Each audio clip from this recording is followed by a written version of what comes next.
like to welcome you here, and first I'd like to thank the previous presenters. We have Mark Schnellbacher.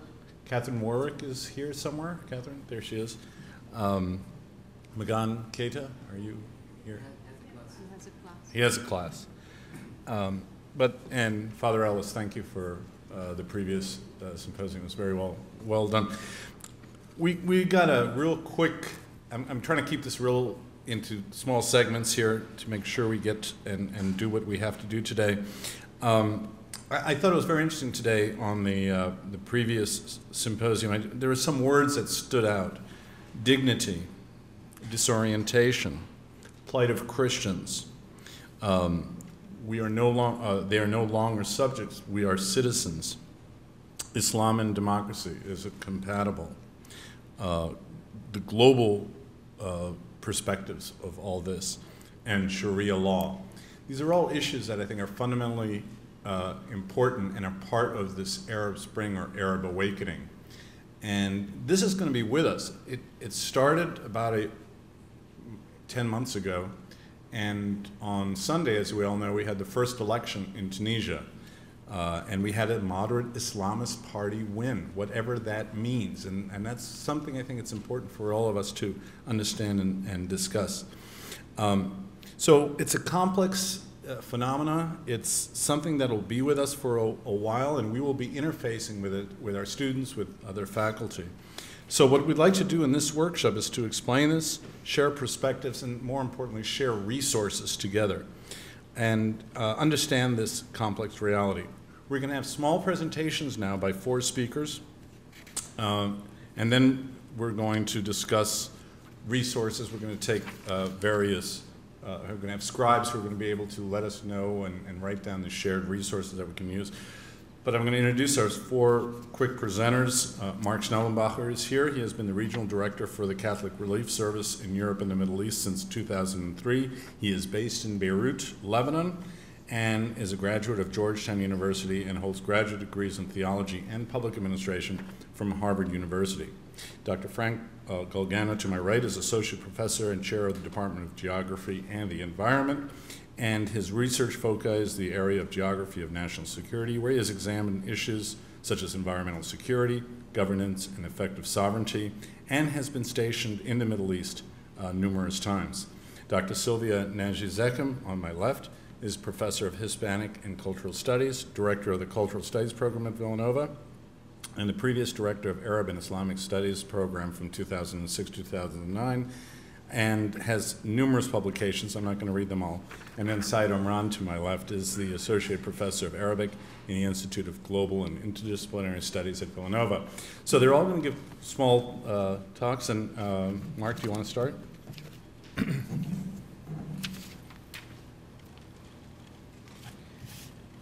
Rather than recap or follow the instructions here on this piece of paper and recap the symposium, which wasn't mine, I wanted to mention 3 things that I didn't have a chance, but I think are particularly relevant to faculty members here. First of all, I think it's incredibly important now that the American troop withdrawal is finished in Iraq. I think it's incredibly important that we show different faces of America in the Middle East, especially at this time of the Arab Spring, when there are openings, some suspicions, some frustrations with our country and our government, but I think it's incredibly important that we show different faces of America in the Middle East. I think universities and university students and faculty have an extremely important role to play on that. People are used to seeing our countrymen in uniform, and all of that means. And so one of the things that CRS is doing is sort of recommitting to solidarity with the region, with people of the region. Now, you might want to use a different word, but it's the same idea that we need to refresh, renew, re-understand our relationship with the Middle East at a time when they're increasingly open to it. So however you in your coursework or in the programs you support overseas, or the overseas studies programs or faculty exchanges or whatnot, I think it's an opportune time to relook at those ideas, because I do think it's open and I do think it's needed. Secondly, I think that as we've seen with the role of technology in these revolutions, young Arabs are just as much involved in all of this stuff as your students are, whether it's the internet or social media or Twitter or whatnot. And I think we need to take advantage of that and try to connect with young Arabs who have many of the same concerns and are at the same points in their lives as your students. We've actually begun something with that, or at least now in the negotiating stage, with Cabrini and a similar mass communications class and a similar class at the American University of Cairo. They're going to be doing sort of a joint semester together in that class, working virtually. So there are all sorts of possibilities that we're sort of brokering it. CRS is brokering it, and we're pretty much out of it now that it's been brokered, and they're just going to take it wherever it goes between the two universities, since that's not our thing. But we do have a lot of connections with different universities, not only AUC or American University of Beirut, but other universities in the region. And if people are interested in seeing what might be possible, we'd certainly be happy to make some introductions or otherwise try to broker things. But I think this would be, the reason we're doing this, as I mentioned earlier, one of our major programming themes in the coming years will be civic engagement, particularly of young people. And for us, this trying to connect American young people and Arab young people is part of that thing. The third thing I also mentioned here is becoming a particular, it's not yet an obsession of mine, but it's certainly my current soapbox, is the situation of Christians in the Middle East, which I do think is at a pivotal point, perhaps critical point, hopefully not beyond salvaging. I certainly think it is, because people there are determined to stay in their homelands. But I do think it's going to require the awareness-raising efforts of a lot of different Catholic institutions in the West, in Europe, in the United States. It's not just a matter for bishops' conferences to be once in a while writing a letter about, or assuming that the Catholic Near East Welfare Association and the Pontifical Mission for Palestine are going to take care of this problem. The problem has become so widespread and is so multidimensional and so complicated that I think organizations like my own, certainly the official bishop structures and whatnot, but also universities like Villanova, which are Catholic by inspiration and by identification and by affiliation. And not only that, but hold certain values like freedom of conscience, freedom of religion, freedom of association. We're going to need your help. And one of the things that I'll be doing in my job over the next year is spending a lot of time meeting with different Catholic organizations, trying to come together with some sort of an alliance. Because what we need to do, it seems to me, to be of real assistance to Christians in the Middle East and help them stay where they are and secure their futures, we have to figure out a way, which we haven't done yet, none of us, is how to capture the imaginations of Western Christians about their plight. And we're going to need your help to do that, both theoretically and thinking it through, but then also helping us try to pursue it. So those are just three ideas that I've had over the last few weeks as we roll out into our new strategy for the Arab Spring. If you'd like any more to discuss them later, or follow up later, I'd be more than happy to do so. Thanks.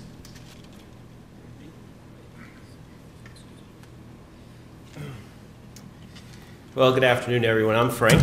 I'm going to talk a little bit based on my experience in the Middle East.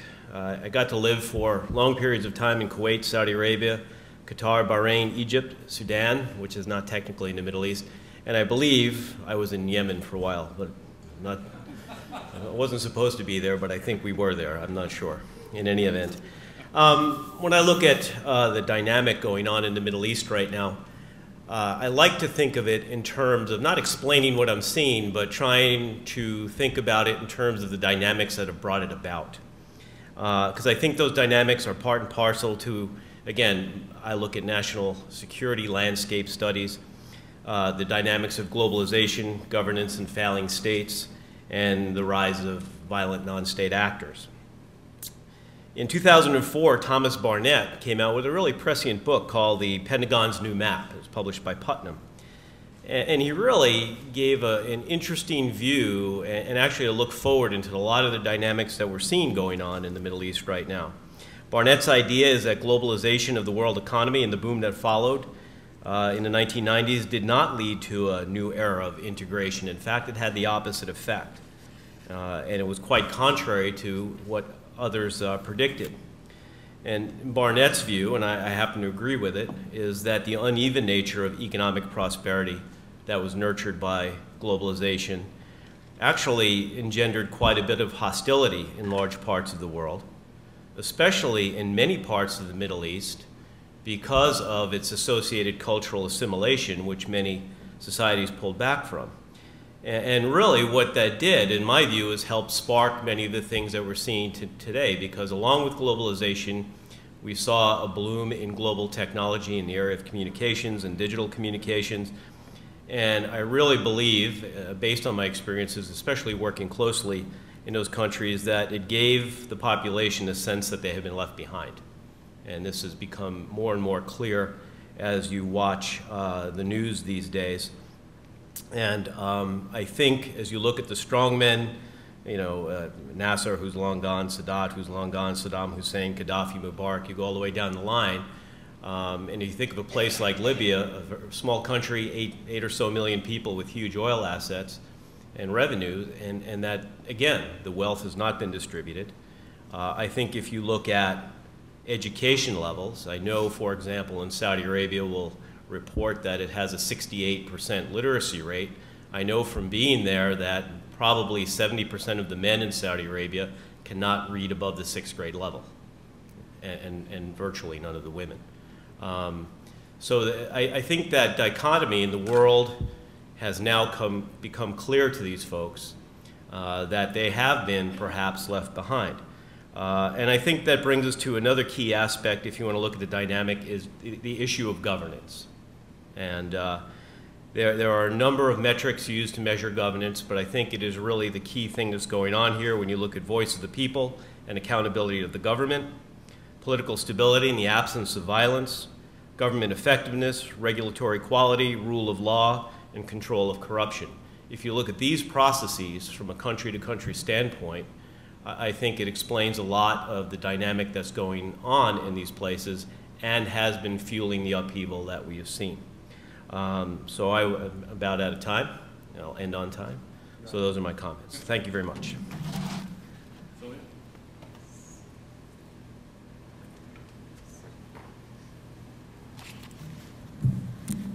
Hello, good afternoon. Thank you for inviting me, and thanks CRS for organizing this event, which is very, very important. I think it's crucial to spread awareness about these events, and the media, as we know, have distorted some of the reporting pretty heavily. So I think it's very important that our students receive a more balanced view and evaluation of these events that took place in the Middle East. And I would like to make just 3 short points regarding teaching. How would we be teaching these events, and what kind of connections we need to make? One of them is how to call it. I know that in the previous session there were some ideas about that. Arab Spring, it suggests something that it begins and it ends. The term that Rami Khouri used, awakening, I am a little bit, I'm not warmed up to that term because I think it has an overtone of paternalism, and it implies that somebody has been sleeping before. And sleeping and being oppressed are, in my mind, 2 very different things. Of course, I don't have anything to suggest, but maybe we could say something that events in the Middle East, or democratization, or some such term. The other thing I'd like to raise is the connection, which is crucial in my mind, between events in the world and events in the US. And the connection is pretty obvious. not necessarily the connection, but the parallel is very obvious between the events in the Middle East and the events in the home front, namely Occupy Wall Street. And in that moment, I'd like to open a parenthesis and call your attention to a Facebook page, Villanova, the 99%. Check it out. There is an effort going on by a handful of faculty, namely associated with the Peace Villanova Peace.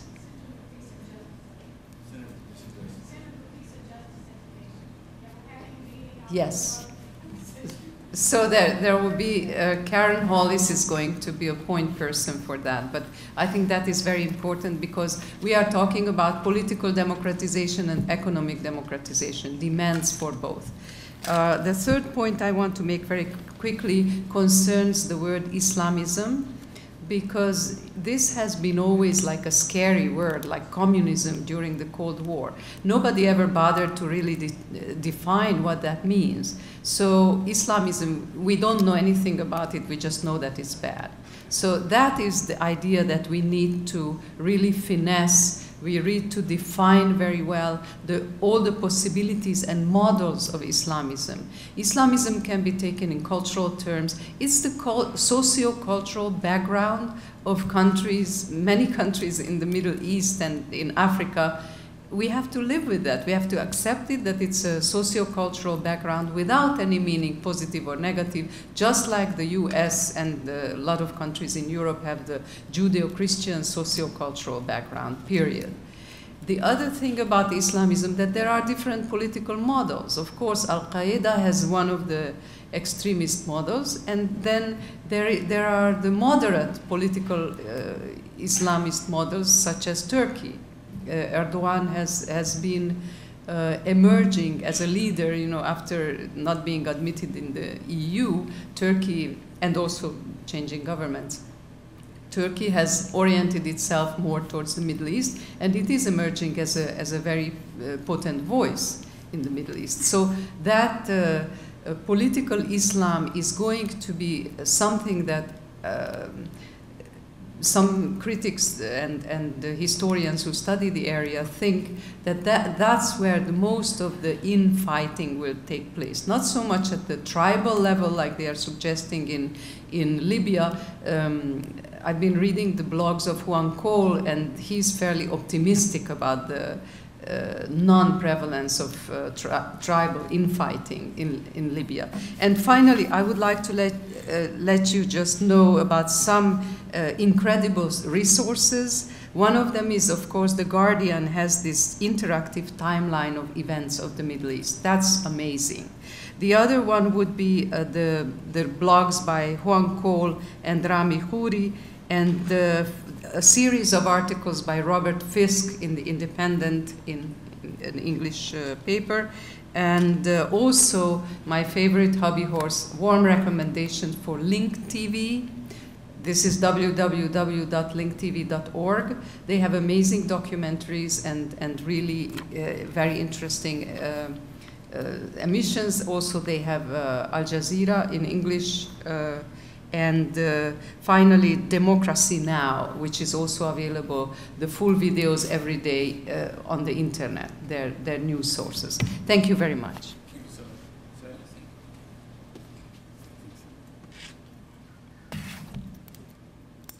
Good evening. I just want to make some comments. I was told I had to make some comments on some of the lessons that may be derived from the Arab Spring and Arab revolutions. And I made some points briefly. The revolutions, in the words of many observers, took many people here in the West by surprise. I myself was surprised by the level of awareness and that I witnessed on my trips to Egypt after the revolutions. And when I talked to young people there, and I heard them talk about equal rights, about democracy, about representation, and all that, it was very impressive that I wasn't aware that there was so much awareness on the part of the people in Egypt that I am most aware of. The other observation is that the fact that these revolutions even took place considering the fact that some observers here in the West had almost given up on the Arab world and implying that the Arab peoples should resign themselves to living under dictatorships and repressive regimes for the indefinite future. So this was clearly a surprise that these revolutions even took place at all. Thirdly, I want to comment also about the leaders of these revolutions. It was the expectation that these revolutions, because I talked to many intellectuals in Cairo, I visit Cairo almost at least twice a year, and I talked to journalists and university professors, and my conclusions were that the expectation was that these revolutions would be led by people who live in the slums around Cairo, the poor, the disenfranchised, the deprived, but it wasn't like that. Actually, this revolution was led by middle and upper middle class young college graduate Egyptians who had access to the internet and computers and were able to communicate through the Facebook. This was a real surprise to me. Of course, other parts of the Egyptian population joined in later on, but it just was this small group of young college graduates who really were not poor at all, but where many of them were even rich, were the leaders of the revolution. And yes, the third thing is that the fact that these revolutions, particularly in Egypt and Tunisia, the price in terms of casualties was very, very small. So we can make a case for the peacefulness of these revolutions compared to other places such as Libya and other parts of the Arab world. Next. The final point has to do with the U.S. policy in the Middle East. For years and years, the U.S. has found itself in the very difficult situation of having to deal with dictators and repressive regimes like Mubarak and Ben Ali of Tunisia, Saudis, and other repressive dictators. The United States policy certainly leaves a great deal to be desired in that context, in the sense that we knew about all the violations, for example, human rights violations, the repression in Egypt.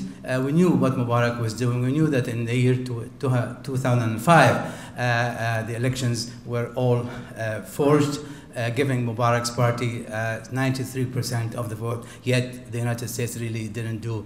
Yeah, there may be some statements here and there, but even until 1 week after the revolution, Mrs. Clinton was saying that we believe that the Mubarak regime is solid and we stand behind. That was 1 week after the Egyptian revolution started. So I think it will be interesting to see now how the United States will shape and forge its policy towards these new governments who will want to be treated equally, who would want to work with the United States on equal footing of mutual respect and equal opportunity. They will not be like client states like Mubarak and the other. It'd be interesting to see how the United States, how successful the US would be in forging a new policy towards these regimes. Thanks. Thank you.